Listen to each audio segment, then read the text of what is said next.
The story opens with the vibe of finally being back in Fontaine for the Fontinalia Film Festival, and there's an immediate itch to check in on Musketeer Pictures. No plans yet, just following the energy to see if the crew needs a hand with whatever chaotic project they're cooking up this year.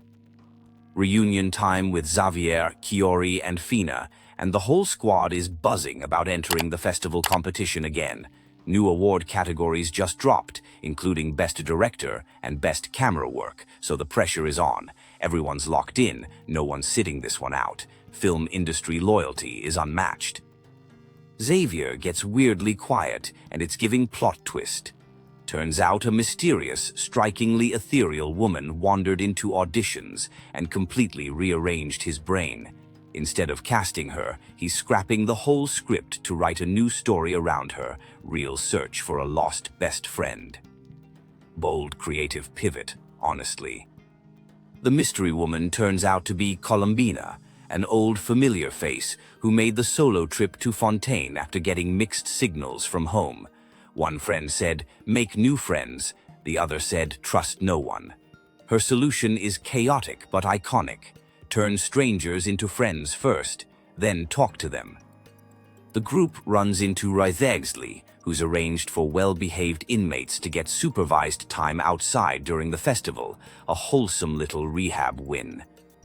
Columbina meets him and immediately punches him as a friendly greeting, which is very on brand for her, and gets gently corrected as a cultural miscommunication. Musketeer Pictures hits a real problem. Every good outdoor filming spot in Fontaine is already booked solid for the festival. Wriothesley teases that he knows a secret location, but refuses to just say it out loud, insisting on keeping the surprise. The group splits up to scout locations and handle wardrobe talk. Big reveal, Wriothesley brought an entire sunken ship, the Winglet, back up to the surface as the secret filming location. It's massive, cinematic, and completely unclaimed by other crews, though it's technically supposed to still be underwater at the fortress, which raises a few eyebrows about upkeep and logistics. Boarding the Winglet feels like walking into an empty, echoey mystery. No captain in sight, just eerie silence until they stumble on Lolly, the front desk worker, having an absolute meltdown because her regular clothes got tossed in the wash after a fountain incident, and now she's stuck in something embarrassing.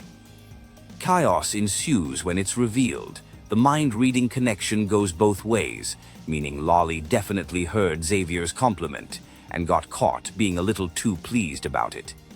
Everyone's mildly mortified, introductions happen anyway, and it becomes clear this whole crew is just going to keep running into awkward situations together. Turns out Lolly isn't the one who rented the ship. She just took a chill front desk gig for the free room and board during the festival. The real catch is the aquarium downstairs is completely empty. No fish, nothing. Just a hollow promise of marine life and a very convincing cover story. The real twist lands hard. The reclusive ship captain everyone's been tiptoeing around is Sandrone, someone the Traveler and Paimon thought was gone for good after a brutal battle. The reunion is emotional and a little disbelieving, everyone processing that she's actually here alive and very much still herself. A flashback cracks open Sandrone's memory of waking up nearly destroyed after the fight, running self-diagnostics in a panic and realizing her core took catastrophic damage. She finds her partner automaton Polonia in even worse shape and has to make an impossible call about what comes next for both of them. A rare stellar linchpin, basically a mysterious vision-adjacent artifact, is revealed as the thing that triggered a hidden second-chance protocol left behind by Sandrone's creator, Aelin. Without it, her core reboot never happens. The lore gets heavy here, tying visions, souls, and ancient remains together in a way that's genuinely fascinating. Sandrone opens up about how Aelin's genius was honestly on another level, admitting her attempt to replicate his work by creating the puppet. Catherine came out as a shallow copy in comparison. There's real reverence in how she talks about him, some quiet grief mixed with pride buried under her usual sarcasm. Hi there! If you want to enjoy more gaming lore without grinding for 60 hours, hit that subscribe button. I do the grinding so you don't have to. Your support really helps the channel. The fishing permit thing finally makes sense. Sandrone is using it as a legal loophole to search her flooded former home without dealing with Fontaine's excavation laws or drawing Fatui diplomatic attention. Technically, if she just happens to find her old house while fishing, that's not against any rules, right? Sandrone decides to just be upfront about being a Fatui Harbinger instead of hiding it, giving everyone the chance to bail if they're uncomfortable. Nobody does. She's also very clear she doesn't want special treatment for it. Sitting at a desk isn't exactly back-breaking labor. She's earning her keep, like anyone else. The dive begins, and it's a little bittersweet watching Sandrone process how much the terrain has changed since she last lived there. Between collecting sediment samples to pinpoint her old home and catching fish to keep the aquarium cover story alive, there's a strange mix of nostalgia and multitasking happening underwater. Back on set, the detective mystery scene is in full swing with Chevreuse helping out and Charlotte shining as the lead in a rival production called Great Detective Herlock. Colombina wanders onto set for the first time, completely mesmerized by the whole filmmaking process, sharing surprisingly blunt takes on what acting actually costs performers. Enter Lapine Pauline, an old connection now directing her own passion project after going all in financially savings and everything. She's confident, maybe a little unhinged about it, but her chemistry with her camera operator and clear vision for the detective film has everyone feeling like this could actually be a hit. Filming officially kicks off for Musketeer Pictures' new project. A homecoming and Columbina's first take genuinely stuns everyone with how raw and real it feels. The traveler gets pulled in as an unofficial lighting specialist, since understanding her emotional state might help translate her inner world onto camera better than anyone else. Sandrone and the traveler wrap up gathering underwater samples ahead of schedule and rush back to the ship, only to nearly get caught by the film crew heading over to shoot aquarium scenes. Cue a scramble to keep her hidden, because apparently nobody outside this small circle is supposed to know she's here. A quieter moment happens around the aquarium, where Sandrone gets a little defensive about how much effort she's put into something she knows is temporary and will get dismantled after the festival. The conversation lands on a sweet idea, though. Memories still count, even when the thing that made them eventually disappears. Total chaos erupts when the film crew shows up faster than expected, and Sandrone has to physically hide inside a prop box mid-shoot muttering complaints, the whole time about being forced to listen to dramatic dialogue up close. Both film crews end up collaborating to speed things along and avoid disaster. The detective scene wraps despite some near misses, with everyone low-key panicking about keeping Sandrone's secret intact, while cameras keep rolling nearby. There's a genuinely sweet beat where Colombina, mid-performance, seems to sense something familiar in the air, though the moment passes before anyone can really register what almost happened. Sandrone finally activates the old water-draining mechanisms Aelin built decades ago to protect their home from Fontaine's ever-rising water levels, and it actually works. Stepping into the drained space feels heavy. This was the world she used to live in before everything changed, now preserved but frozen in time underwater. Inside the old home, Sandrone and the traveler dig through childhood puzzle toys and games she used to play with Polonia, revealing a softer, more playful side to her origin story. It's a nice contrast to her usual sharp energy, showing there was a whole awkward creation era phase before she became this guarded. They wander past Aelin's old workbench, the exact spot where Sandrone and Polonia were both built, and she reminisces about a mechanical piano she used to play beautifully before getting rid of it, once the sound started bothering Aelin in his final declining years. Small sacrifices that meant everything at the time. A hidden compartment finally cracks open to reveal Aelin's actual final gift, a heavy box containing a multi-dimensional data core, old letters, and personal mementos. There's genuine tension in the air as Sandrone hesitates before opening it, clearly bracing herself for whatever emotional gut punch is about to happen next. Aelin's letter starts unpacking some seriously heavy philosophy about the soul, arguing everyone gets born twice, once into life and once into choosing who they actually want to become. He insists Sandrone has always had a heart, machine or not, and that she was always his proudest creation, no contest. The letter reveals the real gift, a formula that lets Sandrone finally confront the emotional side of herself. She's spent years suppressing and labeling as an anomaly. Aelin frames it as a way to recognize her own soul, but leaves the choice entirely up to her, whether she actually wants to use it. Sandrone activates the formula and pulls the Traveler and Paimon into a strange mirrored inner realm representing the fractured parts of her mind. It's disorienting and intimate, basically an invite into her deepest memories and unresolved feelings, something she admits she'd never willingly show anyone else, ever, under normal circumstances. Inside the memory space, younger Sandrone tastes coffee for the first time and reflects on quiet, repetitive, genuinely happy days spent gardening and talking with Aelin before everything started falling apart.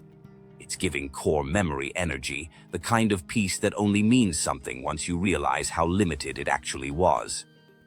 A warm tea party memory plays out with old Fatui faces, including Arlecchino and fellow Harbinger Rosaline crashing what was supposed to be a quiet afternoon. Despite the initial annoyance, Sandrone admits these were some of her favorite moments from her time with the Fatui, a rare unguarded confession from someone so private. The emotional core of the whole arc lands here, Sandrone facing her suppressed self and admitting the real fear driving all her coldness. Losing people she cares about hurts so much that she'd rather not care at all. It's raw, a little heartbreaking, and explains basically her entire defensive personality up to now. Sandrone finally accepts that the anomaly she's been trying to fix was never separate from her. It was just her own suppressed heart the whole time. She gets emotional, tries to play it off immediately after, and decides she's done ignoring that part of herself, moving forward, baby steps and all. Attention shifts to unfinished business tied to old soul-severing experiments that left restless, corrupted spirits wandering Fontaine's waters for years. Invisible to everyone, including the local authorities, Sandrone connects it back to Aelin's regrets about not helping his old friend sooner, and decides fixing this mess is basically finishing his unfinished wish. Sandrone recruits Eastleigh, the Natlan shaman, better known as Lolly, to track down the corrupted spirit using her own methods instead of going through official Fontaine channels. She's determined to handle it quietly and independently, partly out of pride, partly because involving more people would just complicate an already messy situation. Eastleigh heads off for a drink before starting her tracking ritual, insisting she needs liquid courage first. Very relatable. Honestly, the group dynamic here is genuinely funny, teasing and bickering, but there's real trust underneath it all, everyone quietly confident that between the shaman's skills and Sandrone's brains, this gets solved. Eastleigh successfully pinpoints the corrupted spirit's location inside the flooded tower, where the original soul-severing experiments happened decades ago. Meanwhile, Columbina is quietly wrestling with how the film's ending should go, torn between wanting a real reunion and knowing an actor would have to stand in for her actual lost friend. The group preps to confront the corrupted spirit directly, with Sandrone planning to try communication first before resorting to combat. She's clear that if things go sideways, she wants to be the one delivering the final blow. No hesitation. This is personal business tied to Aelin's legacy, and she's not backing down. A full-on battle breaks out against the corrupted entity after talking clearly isn't going to work. It's chaotic and intense, with Sandrone taking charge using unfamiliar formulas while everyone else scrambles to hold the line. A genuinely tense fight sequence that shows just how capable she still is despite everything. Sandrone pulls off a genuinely impressive move, reverse calculating a world formula to separate the trapped souls from the corrupting filth around them, finally letting them return peacefully to the natural order of things. It's a quiet, satisfying resolution to a storyline that's been haunting Fontaine's waters for way longer than anyone realized. During the film's climactic reunion scene, Sandrone impulsively teleports in and hugs Columbina live on camera without planning it, accidentally creating the most authentic, emotional ending the director could have ever asked for. It's chaotic and unplanned, but somehow perfect. Real friendship energy captured completely by accident on actual film. Sandrone visits Aelin's grave for the first time since leaving Fontaine quietly, thanking him for creating her and for the chance to actually experience life, flaws and all. It's a tender, vulnerable moment, admitting she still has a lot to learn, but finally understanding what he meant about recognizing her own heart. Colombina delivers a genuinely sweet, unfiltered eulogy about Sandrone's hidden kindness and loyalty, embarrassing her a little in the process. The group wraps up their goodbyes at the gravesite together, a quiet, grounding moment before everyone heads off to actually celebrate everything that just happened over the past few days. The vibe shifts completely into celebration mode as everyone gathers on the winglet for a proper festival party, reuniting faces from Musketeer Pictures, the rival detective film crew, and various friends along the way. It's giving found family energy, everyone finally relaxed and just enjoying each other's company after a wild few days. Arlecchino and old Fatui friends settle in for tea and pastries aboard the ship, genuinely marveling at how lively and warm this reunion feels compared to their usual tense diplomatic meetings. There's playful banter about who owes who favors, but underneath it all is real affection between people who've been through a lot together. The group convinces a reluctant Sandrone to finally play the mechanical piano she rediscovered, filling the ship with music for the first time in years after she gave it up so long ago to spare Aelin the noise. It's a small, quiet victory that says a lot about how far she's come. As the night winds down, Musketeer Pictures gathers for one last group photo, pulling in everyone including a few reluctant guests, who insist they don't really need to be front and center. Nobody really means it though. Everyone wants to be part of this moment, even the ones pretending they don't. The whole thing wraps on a genuinely warm note, celebrating friendship, creativity, and the strange found family this whole festival ended up building along the way.